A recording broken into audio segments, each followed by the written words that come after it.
Hey, and welcome to Open, the show opening the Bronx and the rest of the world to you. I'm Brittany Skyler, covering for Darren Jaime, and today we'll update you on what's happening in and around our borough and New York City. Coming up, we'll spotlight the recipient of the Flag Award for Teaching Excellence Grand Prize, celebrating exceptional public school teachers who foster creativity, enhance learning, and drive change. After that, we'll learn about how one community-based program is helping young people heal, stay in school, and stay with their families, and why it may be the future of mental health care in New York. Then we'll explore one actor's journey from stunt shows and themed performances to major television and film roles, his connection to Atlanta's booming entertainment scene, and the causes he champions outside of acting.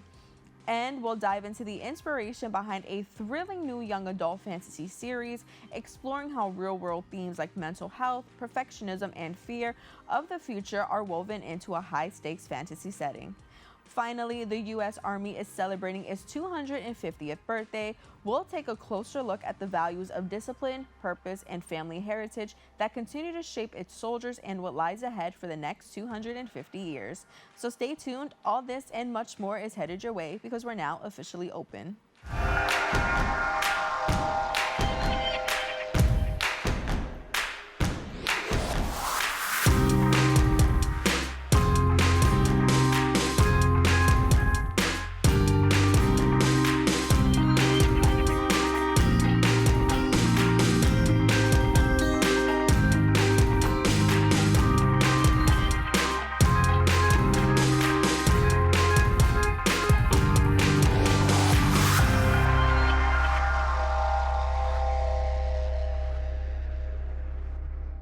Hey everyone, I'm Brittany Skyler, and you're now watching Open, a live program bringing the Bronx and New York City straight to you. Don't forget to stay connected with us via social media at BronxNet TV.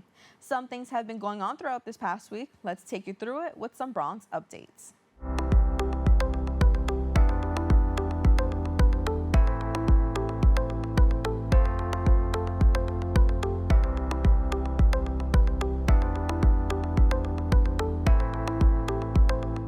Starting with city news, Mayor Eric Adams recently announced the city is set to transform the waterfront near the Fulton Fish Market in the Bronx with a new $28 million marine terminal.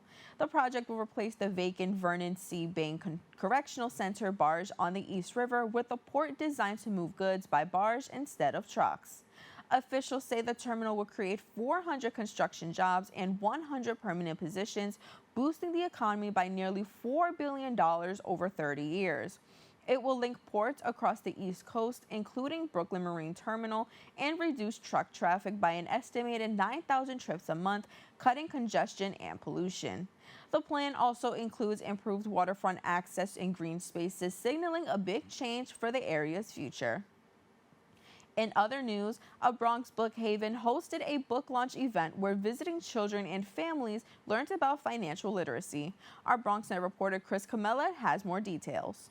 Financial literacy is a skill New Yorkers should be more familiar with, which is why an interactive book launch is educating and empowering the children of the Bronx community with the tools they need to be superheroes when it comes to saving money as early as possible. I didn't learn any of this till I was pushing 30, so it's like to learn it now as a child, 5, 6, I start having that conversation at home.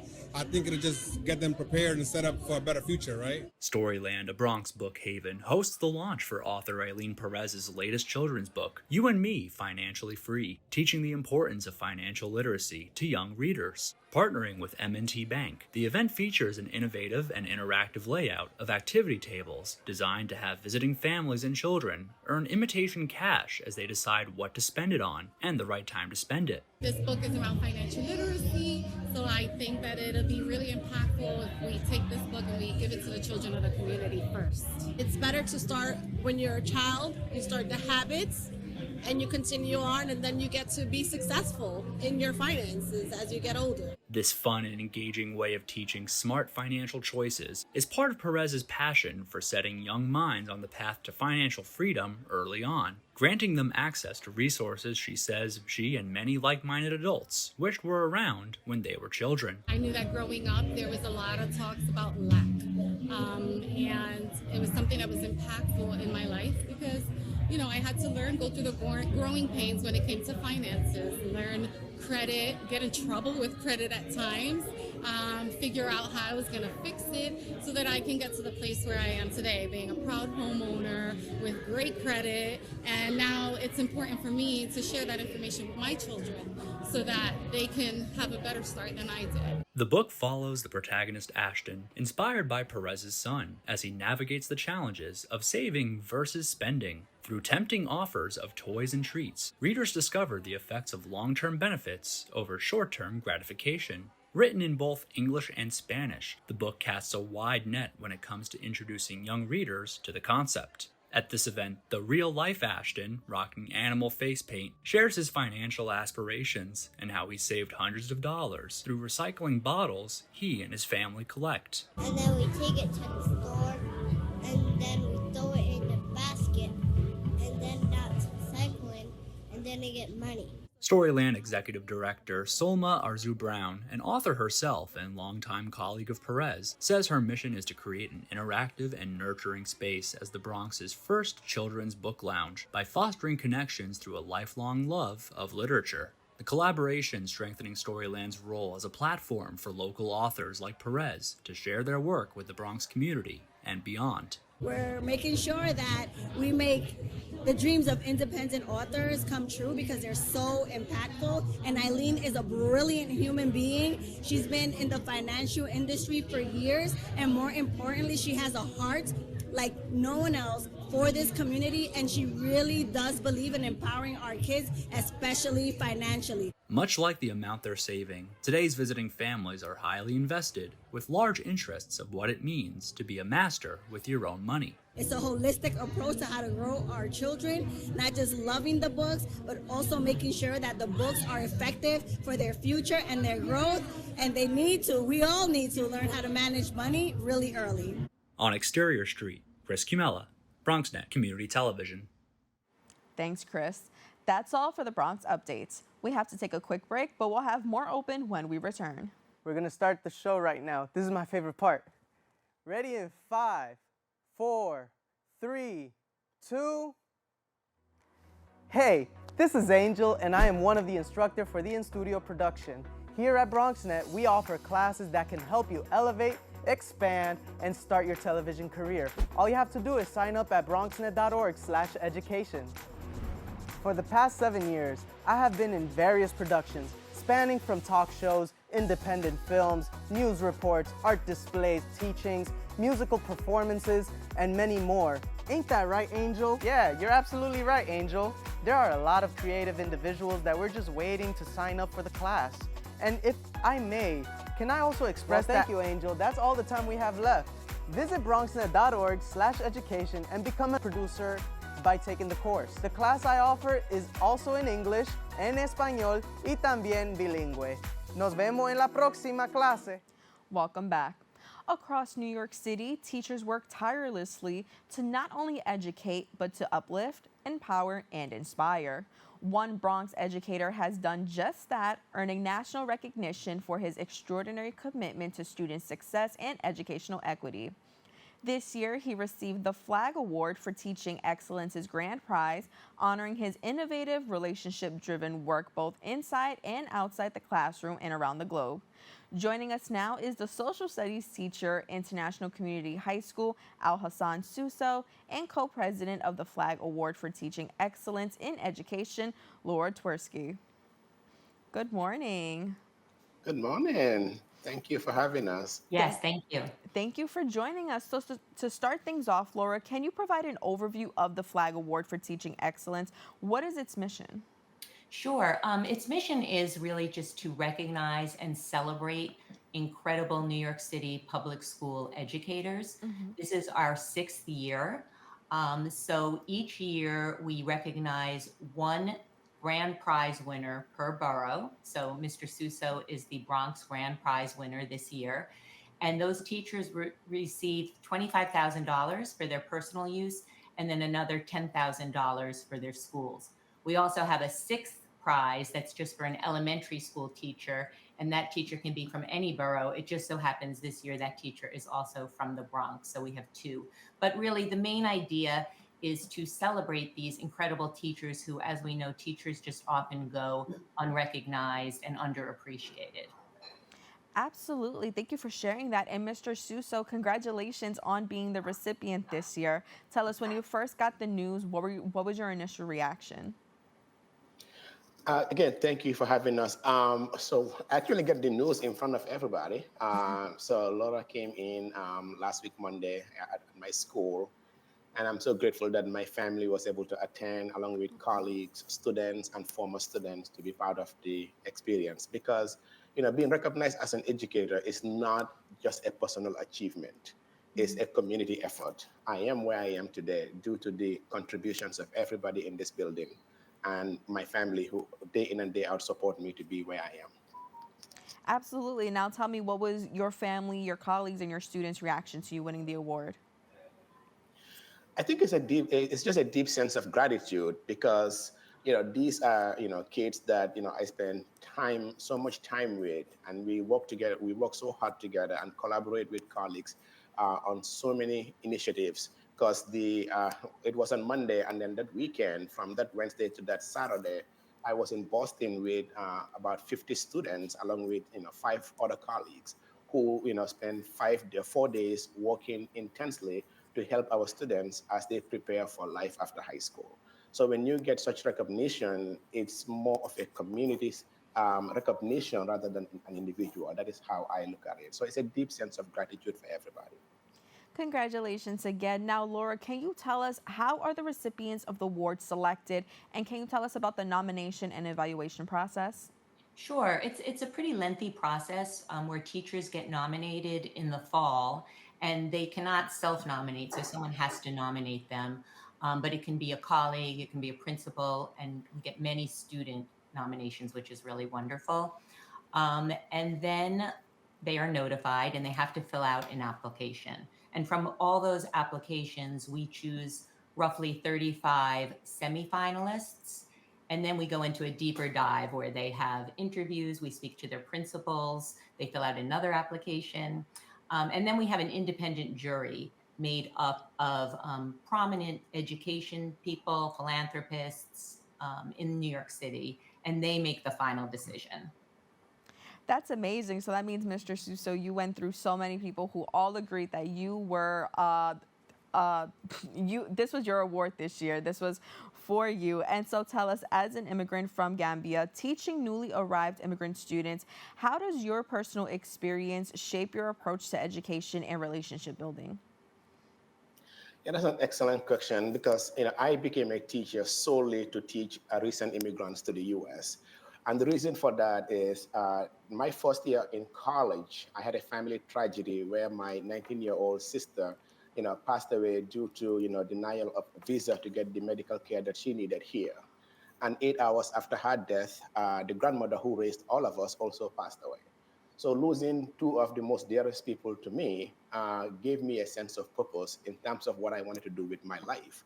Because at that point, I was pursuing business as a career, and that's what I wanted to study, to pursue business. But then after their death, I then repurposed my mission and wanted to become an immigration lawyer.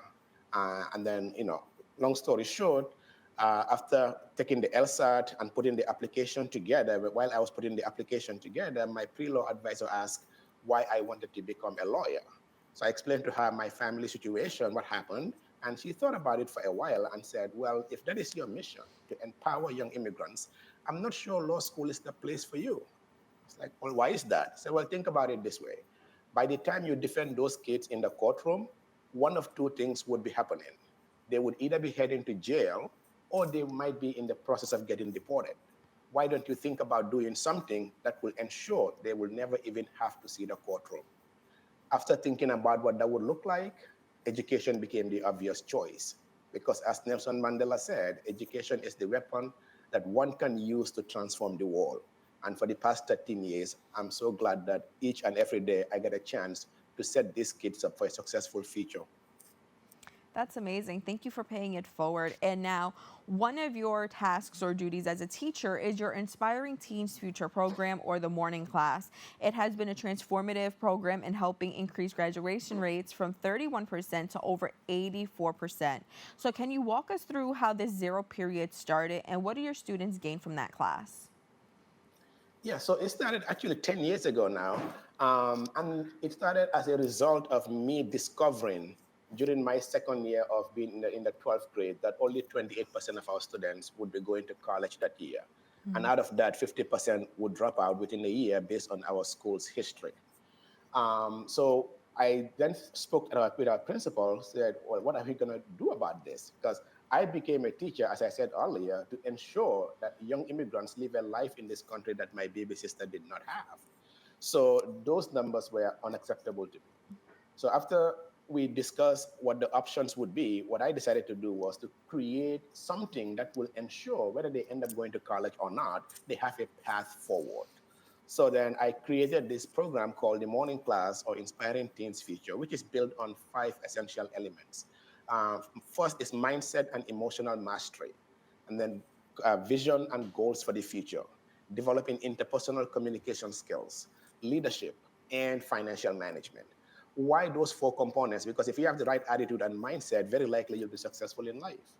And without vision and goals, people perish. So it's important for kids to have a vision for where they want to go in their lives, and then develop the skills of communication and leadership, and finally understand the importance of financial literacy. And over the past 10 years of doing that program, 100% of all the kids in that program have graduated from high school. And more important than that, though, they have gone on to, build businesses. For example, one of my students from the class of 2019, when I took them to a seminar in Boston on, it's called the Millionaire Mind Experience. We spent 4 days there. And at the end of that seminar, he spoke with the facilitator of that seminar, who ended up giving us time to speak to the students, because they were very impressed with seeing 50 students traveling all the way from New York to Boston to learn about financial education. And as a result, he made a goal that he is going to become a millionaire. Now, last year, it took 5, he sent me a text and said, hey, mister, it took me 5 years, but I finally made it. Because what's important is that he has, 4 grocery stores in New York City today, and has and owns an extra 2 in Chicago. But that's a result of what he has learned from that seminar. And that's just one of many stories from the morning class program. And the most impactful part of it is that our students are notorious for coming to school late.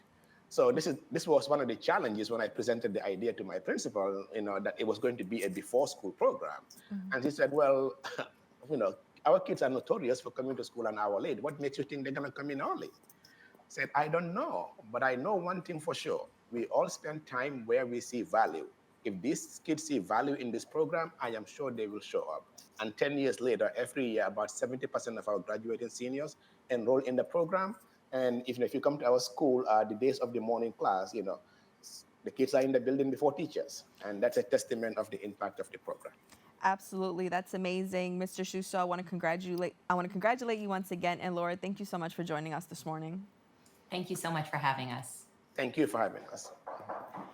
For more information, you can visit the website at flagaward.org. Don't go anywhere. We'll be back with more Open right after this.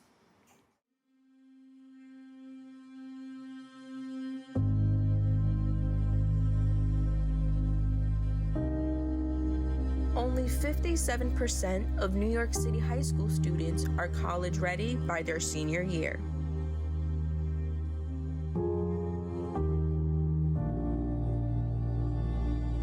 .5% of high school graduates either have no plans to attend college or are uncertain that they will ever attend.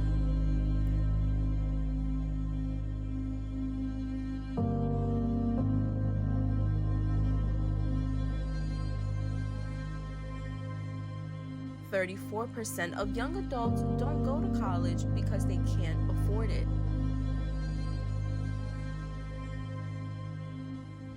Discover what's possible.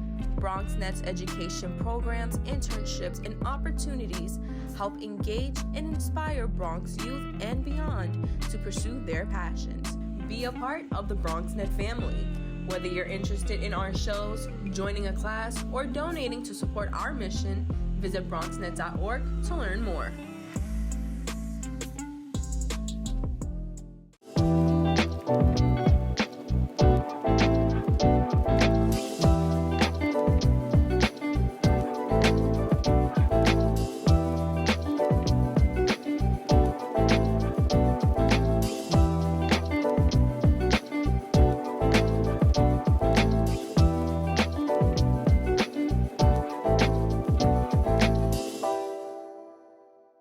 Welcome back.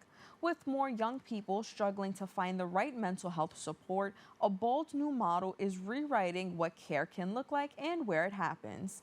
JCCA's Youth Act program is bringing therapy, crisis intervention, and support directly into homes, schools, and neighborhoods while meeting youth where they are, both physically and emotionally. Here now is the program director of the Youth Act program at JCCA, McQuita James. Good morning. Thank you so much for joining us. Good morning. Thanks for having me. Of course. So to start things off, JCCA's Youth Act team was the first in the state, launching in Brooklyn. So can you tell us a little bit about what makes this model of care so different from traditional mental health services for young people? So I think it's different because we literally come to you. Most young people have been used to having to go to the facility for outpatient services, and it has not worked out. And so for us to be able to provide that to them at their home, at their school, in the community is definitely different and something that they look forward to. In addition, they might be used to having one provider, but this is a multidisciplinary approach in which we have a team of professionals helping out this young person. And for those who may not be aware, can you tell us about what are some of the challenges of a child having to go in person than rather somebody coming to them? I think it could be a number of different things. I think seeking help is sometimes hard to admit. I think sometimes balancing schedule between school and being tired, homework, sometimes going to a facility, depending on where it is geographically, may not be something that's ideal for them, right? Sometimes life's for young people and their families, and even resources, right? Sometimes it could be transportation and financial hardships and things. And so it could be a number of different things that prevent them or becomes a barrier for them accessing the services in outpatient treatment facilities. Right. So essentially they're giving all their time during the days to other activities, and then their well-being and their mental health falls by the wayside because then this is something that unfortunately takes a back seat, essentially. Absolutely. And so with that, what types of challenges for Youth Act specifically are the young people you serve facing, and how do you work to overcome those challenges? So the young people that we serve reside in Brooklyn, and they suffer from severe mental illness all the way to even behavioral issues. And so sometimes the challenges that they face could be depression, anxiety, sometimes both, right? Some may have some conduct disorder and just being misunderstood. And so I think with us serving them at the Youth Act team, we are able to meet them where they're at, engage them, and try to do something different so that they can feel comfortable in being able to prioritize their mental health needs. Absolutely. And we basically just discussed that not going the conventional route is what makes all the difference here. So can you speak in your perspective, just how does that community-based approach make a difference, and what difference are you seeing compared to conventional and traditional settings? So I do think that in addition to therapy, we do have other services that are offered, such as assertive engagement. And so we have some young people that struggle with even going outside into the community. And so we have what's called peer support specialists as well as clinical supports that can do things with them outdoors, right? And so may encourage them to go outside, right? Then we also have folks that may not be interested in person. And so we do have our psychiatric nurse practitioner that provides virtual visits, right? And so some young people, that works for them and it's more flexible. And then you have therapy in person too. And so sometimes we may play card games, right? Sometimes we may play basketball. And so imagine you're doing your therapy session, sitting down and having a pizza together. And so it doesn't seem like the conventional structured way, and it provides individualized needs being met for our young people. I think it also takes, so to speak, the stigma out of it. And like you said, that structured conventional setting that sometimes is off-putting to people, that, especially for children and teens, when they're there, you feel like when you hear the word therapy and mental health services, you think like sterile, right? You think like these sterile white walls. So I think stripping back that approach is also can make people open up more. Is that the case? Absolutely. I think that it sometimes it changes the narrative for young people, especially from what they're used to, right? And it's not Brookdale Hospital, right? It's not a hospital facility at all, right? And what the four walls could look like could have no barriers or any walls. It could be trees, it could be grass, right? It could be what they want, and they can actually have a say in what their services look like. That's amazing. And now let's talk about your team. Your team comprised of a diverse range of professionals, including, like you mentioned, a psychiatric nurse practitioners and peer support specialists. So how does that multidisciplinary approach of practitioners, how does that benefit the youth that you serve? So first and foremost, we have an approach similar to like what hospitals do in a huddle on a daily basis. And so it's a shared caseload. And so unlike other places where you have social workers or case managers having their own individual kids that they see, all of the youth are supported by all of us, right? And so we start off with a virtual team meeting, a meet and greet, where families get to meet us all together, right, virtually on Zoom, and we introduce ourselves, right? It's comprised of licensed mental health professionals, a psychiatric nurse practitioner, clinical support, which acts as a case manager, a family peer advocate who has lived experience as a young person and has now blossomed and actually is able to give back, and then a family peer advocate who's there to support the family or the caregiver, and then we have a program assistant who works behind the scenes and supporting us, right? And so all of us are seen as generalists, and we work collaboratively together to ensure that these needs are being met. And so whether it be treatment plans, safety plans, we all work to help this youth achieve their goals. Absolutely. And so for children and teens who do go through the program, what does success look like? So success can look different from every youth, right? It's not a cookie cutter approach. And so we have youth that success can look like graduating from the program and stepping down and no longer needing intensive care. We have a youth right now that was transferred to us, and as a result of coming into our program, their symptoms have decreased, and so they were self-harming when they initially came to us. They've given up the tools that they would have used or the devices that they would use, and they're transparent with their therapists that they've been working with in doing so.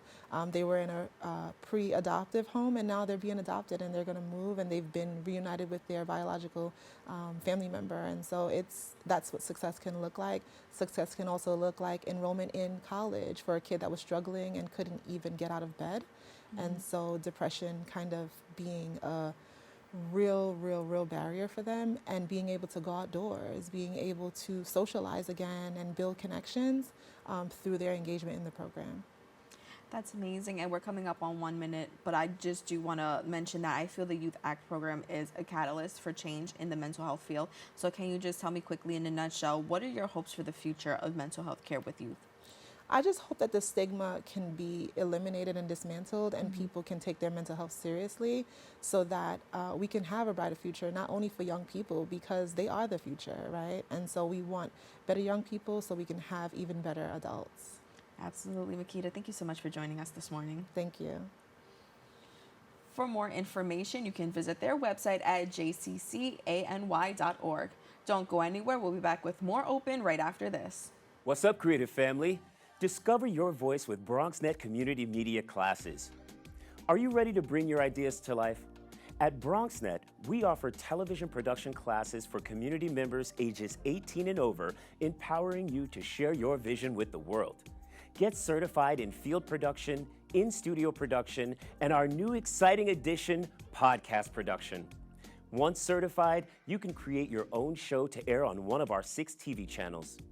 It all starts with our free Unleash Your Ideas Masterclass, designed to help you plan your show idea and set you up for success on your production journey. This class is offered at the beginning of each month for your convenience. Our dedicated BronxNet team is here to support, encourage, and uplift you every step of the way. Join us and become a part of the creative force that engages and inspires the Bronx community and beyond. Sign up today and start your media journey with BronxNet. Visit bronxnet.org/education to learn more and register. Let's create something amazing together. Welcome back. From daytime drama to suspense thrillers and indie film, our next guest is a dynamic actor who's having a landmark year. With leading roles on 2 hit television series and a pivotal part in an upcoming film directed by Reza, he's proving that versatility and passion go hand in hand. Joining us now is actor Jason Vendryes. Jason, Hello. good morning. Thank you so much for joining us. Of course.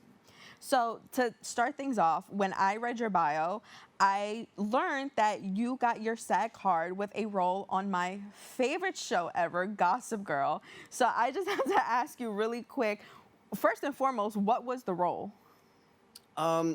It was a really small role, Uh-huh. but there was a scene that was in a casino, and I was one of the gamblers in the casino. Oh my God, that's so cool. I think it's the one where we have like We Are Young playing in the back and Blair tells Chuck, I'm all in for you. That's such an underrated scene. But with that being the role that got you the SAG card, tell me when you first got that card. I know that's huge for actors. What was that like for you and how did you feel? It was exciting. At the time, I was very excited. It was actually I had 2 bookings at the same time. One on that, and then another show that I don't think ever made it past the pilot. Yeah, so those 2, and I got a phone call, and they were like, "Hey, Jason," the SAG office. They were like, "Hey, Jason, congratulations on your role. You have to join the union now." And I was like, "Oh, how much does that cost?" And I was like, "Oh, I'm not going to be making as much money on this project as I thought." But I was still really excited to be welcomed into the union. Well, congratulations on that. And so now you're currently starring in CBS new daytime series Beyond the Gates. So tell me, what attracted you to the role and how do you think this show is different from other daytime dramas that are currently airing?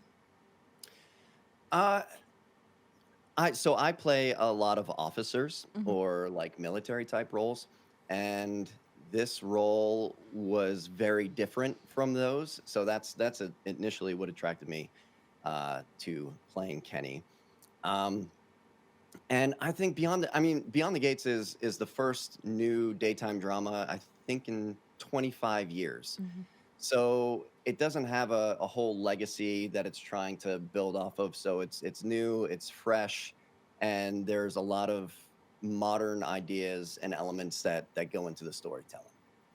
Nice. And so you're also a character on BET's Ruthless. So you just mentioned you play more of like the officer militant type roles. So in that, what challenges do you face in playing such suspenseful roles? I don't think that it's quite a challenge. Each role that I have is different. I have another film where I play an officer upcoming. It's a kid's film with Sean Astin called Pet Investigators. So obviously that type of officer is going to be a lot different than an FBI agent on Ruthless. So you find elements that add to the storytelling, regardless of the role that you have. Yeah. Yeah, and you are booked and busy. We're trying to get through all the projects that you're currently on.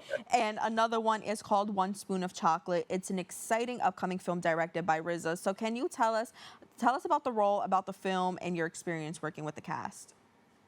Yeah, I play Deputy Susky on that film, of course. Working with Reza was amazing. We just premiered in Tribeca on June 8th. We had a sold-out theater. We've gotten very good reception on the movie. It's a gritty action drama, a story that could only be told by Reza. It was a project that he's been working on for 13 years. Wow. So it's very, very near and dear to him. It's a personal story. And the cast was phenomenal. I mean, Shamik Moore, Paris Jackson, Michael Harney, Blair Underwood, plenty of wonderful actors to play with. What a stacked cast. And so I just mentioned how booked and busy you are. So tell us, what is it like balancing being on 2 series and working on a film? How do you handle that? Fortunately, it doesn't all shoot at the same time, even though everything comes out at the same time. The movie, One Spoon of Chocolate, we shot last May and June. The soap opera, we shoot 3 months ahead of airing. And then we shoot a year ahead of airing on Ruthless. So that usually shoots in July or August. That's amazing. And now tell me, what are some themes or messages in One Spoon of Chocolate that you think will resonate the most with audiences? There's a lot of social injustice discussed in the film. I think that's something, especially in the current state of the world, that will resonate with the audience. There's a lot of standing up for what's right and just, looking out for yourself in your current situation. Absolutely. And outside of acting, you're involved in a few philanthropic endeavors, including Make-A-Wish, and you also help find homes for neighborhood cats. Let's talk about why these causes are so important to you and for you to, again, take on philanthropic endeavors outside of acting. There's a lot of bad things in the world, obviously, and if I can just add a little bit of goodness to that, working with the Make-A-Wish Foundation, that's such a wonderful cause, near and dear to my heart. I think I've been doing stuff on and off with them for about 20 years. And then we moved into this neighborhood, and there were literally dozens of stray cats in the neighborhood. And we were like, okay, we have to do something about this. So we started TNRing them to stop the population from growing. And then once we finished that, it was, let's start finding these animal homes. So I think we found homes for around 30 cats so far. It was a lot. Yeah, that's amazing, though, that you are taking on these roles outside of acting, of course. And now I think it goes without saying that the entertainment business, especially the acting business, isn't an easy one. So if you have any advice now for any up-and-coming actors, somebody who wants to be where you are now, what is your advice for them? Just give it time. I think a lot of people are impatient when it comes to their career, and you're going to go through seasons when you're an actor. You're going to be busy at times. There's going to be times where you have a lot of auditions. There's going to be times where it's completely slow, like we saw in the pandemic and the actor strike.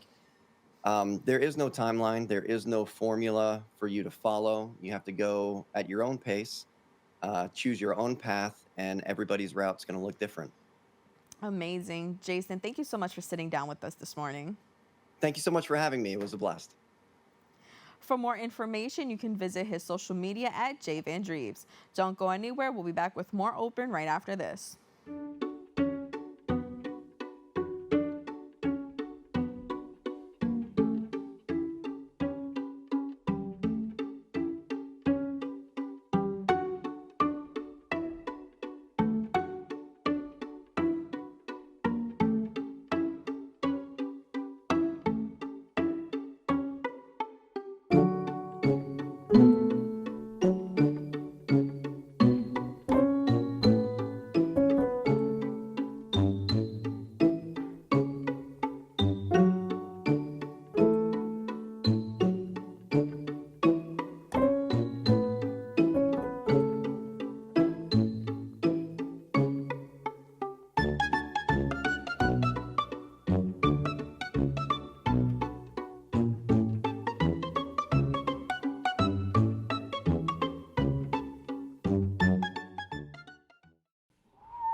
welcome back.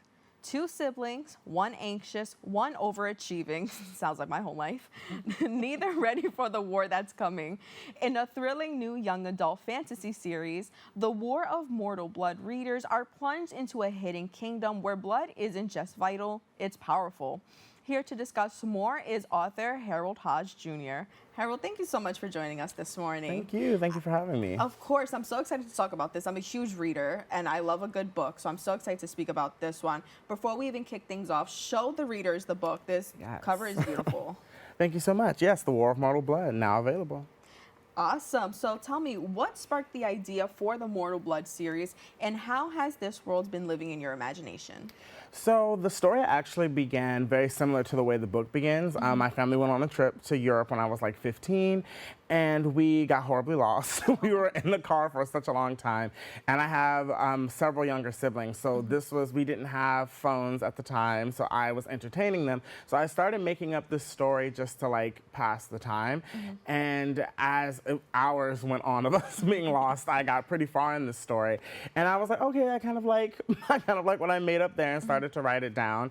And I wrote a version of this when I was 15, and then the pandemic hit in 2020, and of course we had nothing but time. So I stumbled upon this old draft when I was 15, and I was very intrigued by the fact that I had this like time capsule of, I feel like a lot of authors, when writing young adult, you're trying to recapture what you feel as a youth, but what was great was it was this like time capsule of those actual feelings I had at the time and that actual teen voice. So I was like, oh, this is great. I wanted to expand upon that as an adult, looking back in hindsight, and really dig into some of those feelings I was feeling at the time when writing it.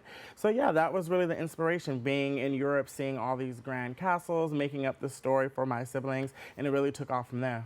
What a good use of your time. Yes. I would have sat there scrolling the whole time. Amazing. But in the book, Jalen and Emma are complete opposites. So how did you develop this sibling dynamic, and what do readers take away from it, or what do you want them to take away from it? So I was very inspired by my actual relationship with my stepsister. I was very driven to give us that representation because, for those who didn't see on the cover, they look very different from each other. And we grew up always feeling different and othered because we are siblings of different races. So we would always get stares, we'd always get questions. People would be like, what's going on here? We've even had people, like follow us and be like, is she okay? I'm like, girl, she's my little sister. In that Europe trip, we actually got trapped there a little while because they were like, we need y'all to send like her birth certificate, because we're like, is she really? Yeah, it was like a whole thing. So I say all that to say, what really inspired that relationship is I wanted to give us that representation to feel seen for other step siblings from different cultures and backgrounds. So that was like the base. I really wanted to create characters that physically looked like us. But then I also really wanted to explore what it's like to be young today. And like I said, I had those feelings that I wrote when I was 15, the anxiety of like, okay, college is coming up. I need to figure out what I want to do with my life. And that's a big question to ask a teenager, like, what track are you setting for the rest of your life? And people were asking me that from like freshman year. What do you want to do? What do you want to do? So I really wanted to give a voice to that anxiety, when at the same time give representation to people from blended families, blended cultures as well, and giving people of color that representation as well to be leads in the story and not just, the helpful sidekick or the comedic relief. Right. And it's funny that you mentioned about college. I always think it's so weird, like looking back as an adult now, I'm like, we're like 15-year-olds, like determine the rest of their life. I understand the anxiety, like I get it. So in the book, Jalen struggles with anxiety and avoidance while Emma is consumed by structure and control. So what inspired you to explore these different traits in the teen protagonist? And is that, a reflection of your sibling dynamic? So funnily enough, me and my real sister were the opposite. Because it's fiction, I wanted to like stray away from us a bit. So I put our characteristics in a blender and really like split them in the characters. But I would say we're actually the opposite, where my sister was the one who was like really trying to figure out what I want to do. And then she eventually decided maybe college isn't for me at all, which was a big decision to come up with because my family was very like, high school, college, there's no choice. Whereas I was like, I want to go to college in New York, X, Y, and Z. I decided very early on at 15, because people were asking me so often, I decided early on, also because I was on the honor roll, you know, people are always, you're getting letters in the mail once you get like high test scores and stuff. So I was, okay, I have to decide. So yeah, it was very much the opposite. But I really thought it was interesting, our relationship, how we have those opposite dynamics, because it's like, oh, well, you have it all figured out. I'm like, I really don't. It may look like that I'm panicking on the inside, and I thought that was a very interesting dynamic to explore as siblings, because of course you have this comparing to each other, but then you see what's going on internally, which the book is split between POV. We jump back and forth between the brother and sister. So we have that dynamic where they think the other sibling is feeling one way, but then we as the reader see that that's not what's going on underneath. So that was really one of the things I wanted to explore. Right, and on top of that, you also explore this unique concept of blood as a source of magical power. So can you explain how that works in this world, and what does it symbolize? So, oh, sorry.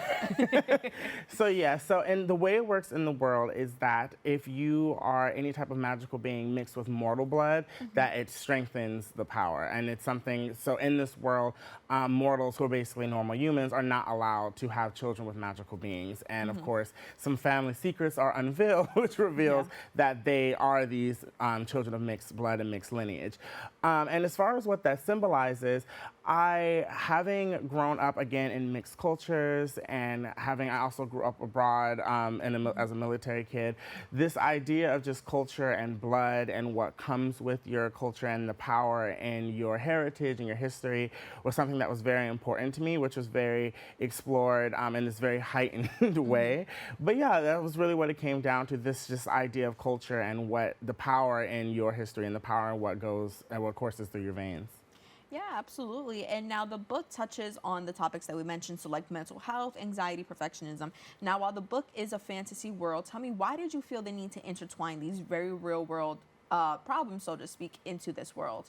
I feel like that's what makes the book work so well, because you have these high stakes of like, oh, we're literally, our lives are on the line, we're fighting for our lives. But then they have the very real teenage issues at the same time.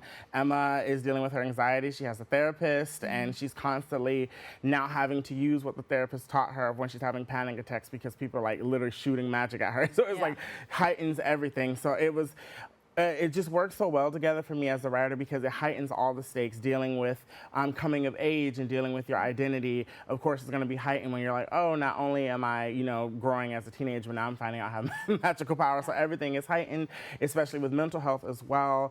Emma has had panic attacks in the past, and of course, that's being heightened with now. She has really a hard time, as we hear her intrusive thoughts, and she has a harder time dealing with those, because she has always used logic as her like anchor, and that's what her therapist taught her, to anchor. But of course, now that people can fly and shoot magic out of their hands, logic is out of the window.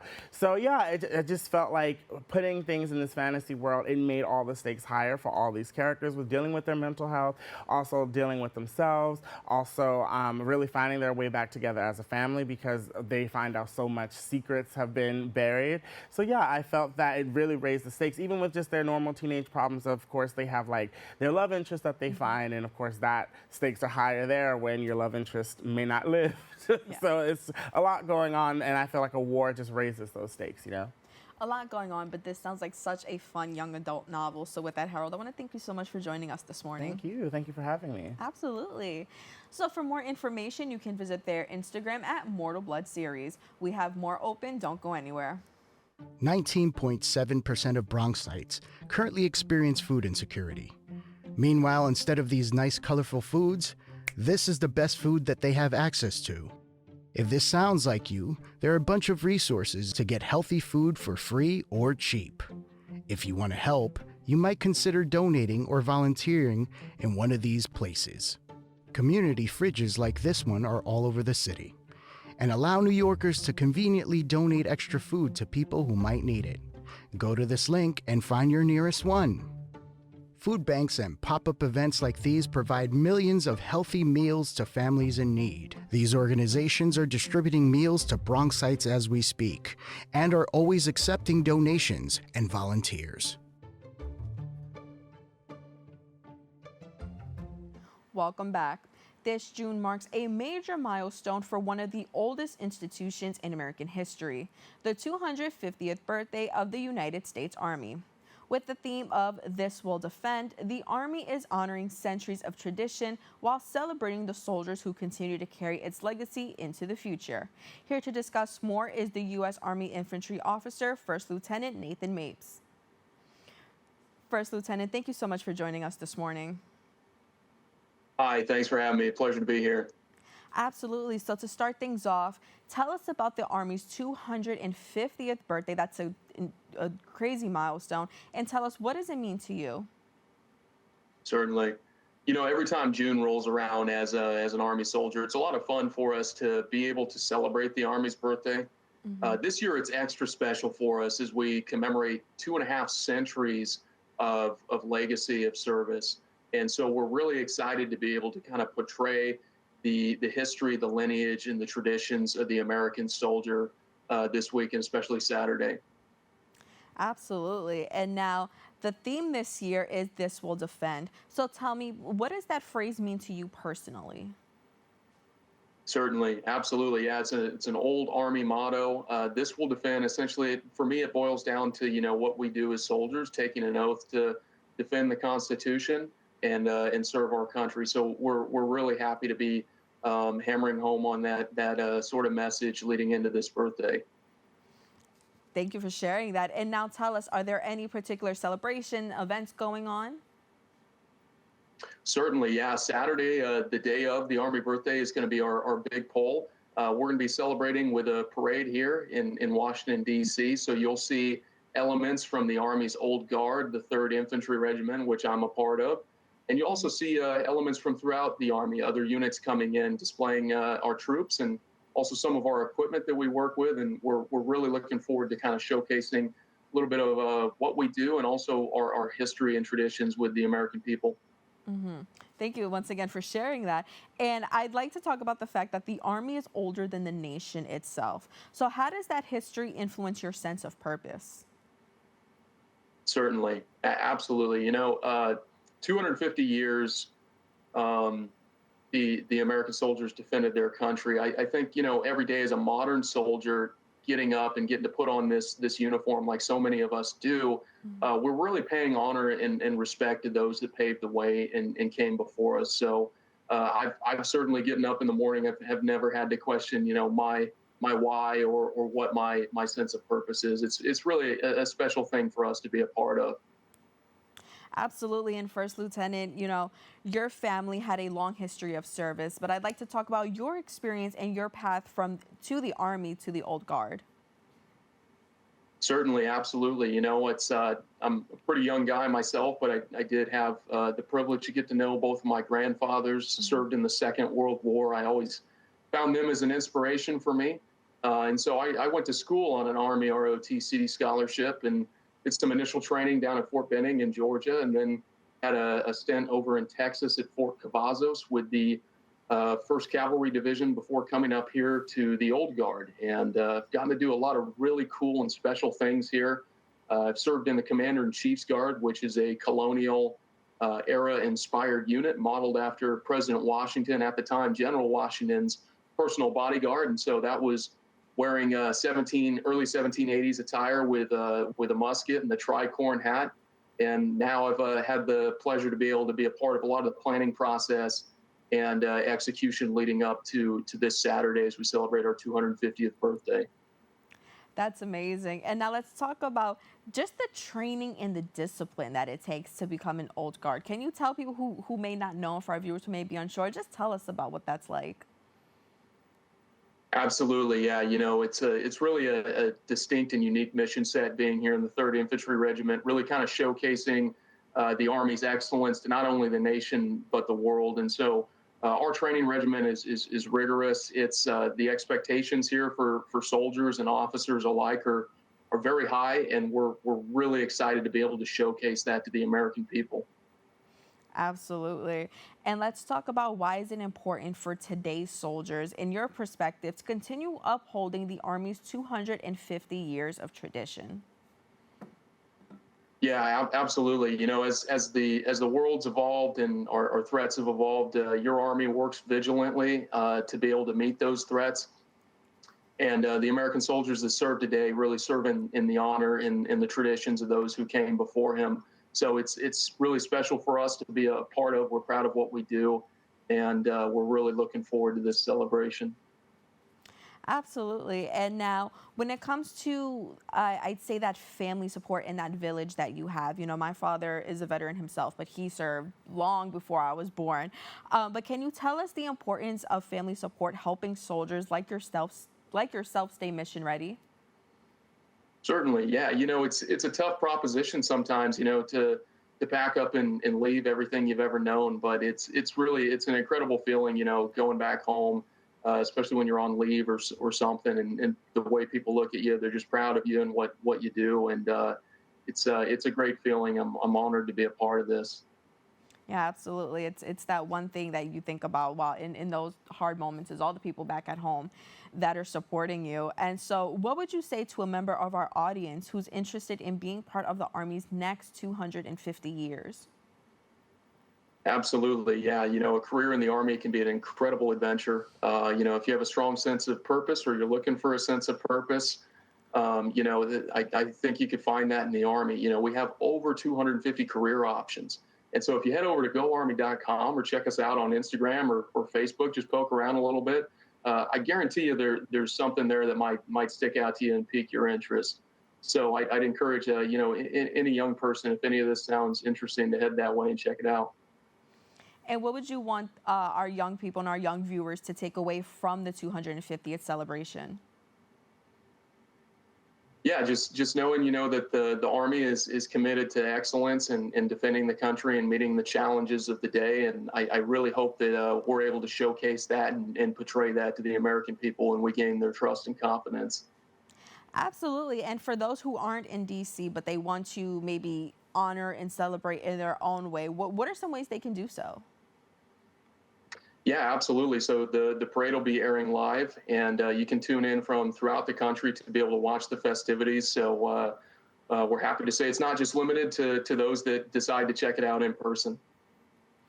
Absolutely. And now, you know, just as we start to wrap up, can you just talk about the importance of this duty and what does this symbolize as a whole to the country?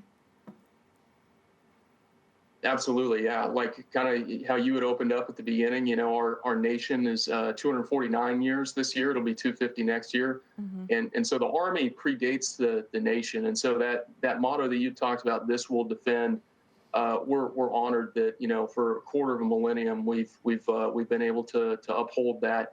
And we're looking forward to doing that for the next quarter of a millennium moving forward. That's amazing. And just lastly, where can our audience go for more information? Certainly, yeah. Go ahead and check out goarmy.com or hit us up on Instagram or Facebook for more information and detailed ways that you can find out about career options and ways to serve. First Lieutenant, thank you so much for speaking with us today. Thank you so much for having me. For more information, you can visit their website at goarmy.com. We've come to the end of our show today. I'd like to thank all of our guests for joining and you, the viewers, for tuning in. If you missed any part of today's show, you can catch the recable cast on Optimum Channel 67, Verizon Fios 2133, or watch anytime on the web at BronxNet.org. This wraps up this episode for us. I'm Brittany Skyler. Make sure to keep this channel wide open. See you soon.